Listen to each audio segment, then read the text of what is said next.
Welcome to The Explainer. Today, we're diving into game theory. Now, that might sound intimidating, but it's really the science of strategy. It's all about making the best call when the outcome depends not just on what you do, but on what other people do too.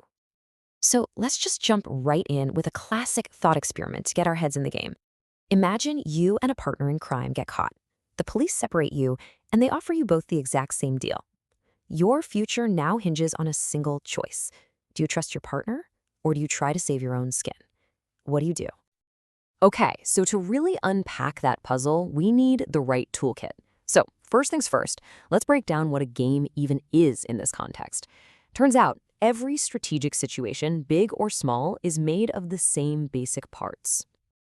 At its core, a game is just the blueprint for any situation where people's choices affect each other. And it always has three key ingredients. You've got the players, which is everyone involved. You've got their strategies, which are all the possible moves they can make. And you've got the payoffs, which is what they get at the end. Simple as that.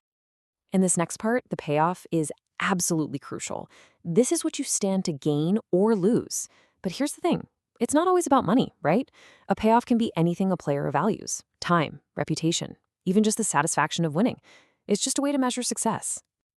So what's the whole point of all this? Well, it's to find your optimal strategy. This is the single best move you can make to get the best possible outcome for yourself. And, this is key, it assumes that everyone else playing is also trying their best to win. All right, we've got the basics down. Now we can circle back to that puzzle from the beginning. It's got a famous name, the prisoner's dilemma. And it is the perfect, and I mean perfect, way to understand that constant tug of war between what's best for you and what's best for the group. So here's the deal again. You and your partner are in separate rooms. You can't talk, can't send signals, nothing. You each have to make your choice at the same time with no idea what the other person is going to do. You can either betray them or stay silent. That's it. Okay, this chart, the payoff matrix, lays it all out. The numbers are years in prison, so obviously lower is better. Now look at that top left box. If you both stay silent, you both only serve 1 year. That's the best outcome for the two of you as a team. But then your eyes drift over to that other option. If you betray them and they stay quiet, you walk free. Now that is tempting. And boom, there it is, the heart of the dilemma. There's this massive conflict between what's best for you personally and what's best for the group.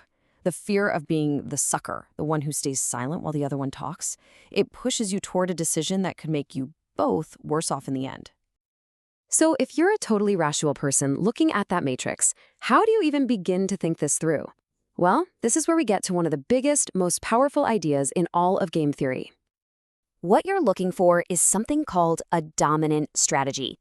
Think of it as your no-brainer move. It's the choice that gives you a better payoff no matter what the other person decides to do. It's your safest bet. Okay, let's put ourselves in your shoes and run the scenarios. First, let's say your partner stays silent. What's your best move? Betray. 0 years is way better than 1. Okay, scenario 2. What if your partner betrays you? Well, your best move is still to betray, because serving 5 years is better than serving 10. See? No matter what they do, betraying is better for you. And here's the thing, your partner is just as smart as you are. They're in the other room running the exact same calculation. So when you both play your dominant strategy, when you both betray, you land in what's called a Nash equilibrium. It's called that because it's a stable outcome. Neither of you can make yourself better off by changing your mind alone. And that's the kicker.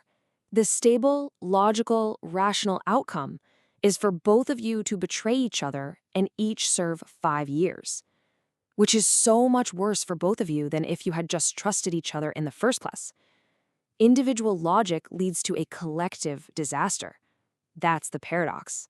But hang on a second. Most of life isn't a one-and-done deal, right? What happens if you know you're going to have to face this person again tomorrow and the next day? The whole game changes when you add reputation and future consequences into the mix. This is where things get really interesting. In these repeated games, every move you make leaves a wake. Your actions in one round ripple forward into the next, and that opens up a whole new world of strategy based on things like trust, revenge, and forgiveness. It's how cooperation can actually start to bubble up. In fact, when scientists ran computer tournaments for the repeated prisoner's dilemma, a surprisingly simple strategy just kept winning.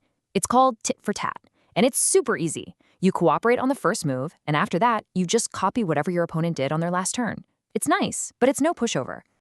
So let's just watch how this plays out. Round 1, you're both nice, you cooperate, great. Round 2, same thing. But then, in round 3, your opponent betrays you. So what do? Tit-for-Tat says you immediately retaliate, what you do in round 4. But here's the magic. In round 5, they switch back to cooperation. And what do? You instantly forgive them and cooperate again in round 6, getting things back on a positive track. Okay, so this is about so much more than just prisoners and their dilemmas. Game theory is really a whole new lens for looking at, well, pretty much everything, from all-out conflict to full-on cooperation.